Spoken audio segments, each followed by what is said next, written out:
Hello दोस्तों, आज की इस वीडियो में बात करने वाले हैं फ्लोमीटर से संबंधित कुछ इम्पोर्टेंट इंटरव्यू क्वेश्चन आंसर के बारे में। तो चलिए शुरू करते हैं। पहला क्वेश्चन है, what is major disadvantage of DP flowmeter, यानी कि डीपी फ्लोमीटर का क्या मुख्य डिसएडवांटेज है। डीपी फ्लोमीटर को डिफरेंशियल प्रेशर फ्लोमीटर भी कहते हैं और ये बर्नौली प्रिंसिपल के आधार पर काम करता है। इस फ्लोमीटर में पाइप में डिफरेंशियल प्रेशर क्रिएट करने के लिए एक रिस्ट्रिक्शन इंसर्ट की जाती है, जिसके कारण पाइप में प्रेशर ड्रॉप क्रिएट हो जाता है। देखते हैं कैसे। जब पाइप में कोई रिस्ट्रिक्शन या ऑरिफिस प्लेट इंसर्ट की जाती है तो ऑरिफिस प्लेट के अपस्ट्रीम यानी ऑरिफिस प्लेट से पहले प्रोसेस फ्लूइड का प्रेशर अधिक और ऑरिफिस के डाउनस्ट्रीम यानी ऑरिफिस के बाद में फ्लूइड का प्रेशर कम हो जाता है। इस प्रेशर ड्रॉप के कारण पूरे सिस्टम की परफॉर्मेंस कुछ हद तक कम हो जाती है और यही एक डीपी फ्लोमीटर का मुख्य डिसएडवांटेज है। अगला क्वेश्चन है, what is major disadvantage of electromagnetic flowmeter, यानी कि एक इलेक्ट्रोमैग्नेटिक फ्लोमीटर का क्या मुख्य डिसएडवांटेज है। दोस्तों, इलेक्ट्रोमैग्नेटिक फ्लोमीटर का मुख्य डिसएडवांटेज ये है कि ये फ्लोमीटर केवल कंडक्टिव फ्लूइड का फ्लो मेजरमेंट कर सकता है और इसे नॉन कंडक्टिव फ्लूइड के फ्लो मेजरमेंट के लिए नहीं यूज किया जा सकता, क्योंकि इलेक्ट्रोमैग्नेटिक फ्लोमीटर फैराडे के इलेक्ट्रोमैग्नेटिक प्रिंसिपल के आधार पर काम करता है, जिसके अनुसार यदि किसी मैग्नेटिक फील्ड में किसी कंडक्टर को मूव किया जाए तो इस कंडक्टर के अक्रॉस एक ईएमएफ यानी वोल्टेज जनरेट हो जाता है। इलेक्ट्रोमैग्नेटिक फ्लोमीटर में प्रोसेस फ्लूइड मैग्नेटिक फील्ड में कंडक्टर का काम करता है। यदि प्रोसेस मीडिया कंडक्टिव नहीं होगा तो इसके अक्रॉस कोई भी वोल्टेज जनरेट नहीं होगा और फ्लोमीटर इसका फ्लो मेजरमेंट नहीं कर पाएगा। अगला क्वेश्चन है, what are the restrictions used in DP flowmeter, यानी कि एक डीपी फ्लोमीटर में कौन कौन सी रिस्ट्रिक्शन यूज़ की जाती हैं।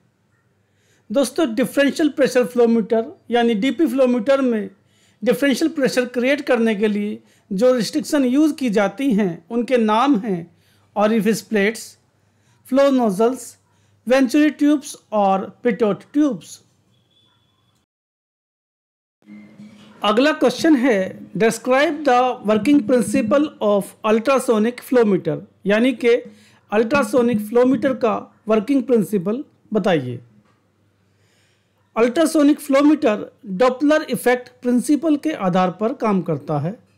इस फ्लोमीटर में पाइप के एक सिरे पर ट्रांसमीटर लगा होता है जो अल्ट्रासोनिक साउंड वेव्स पाइप में ट्रांसमिट करता है, जबकि पाइप के दूसरे सिरे पर लगा रिसीवर इन्हें रिसीव कर लेता है।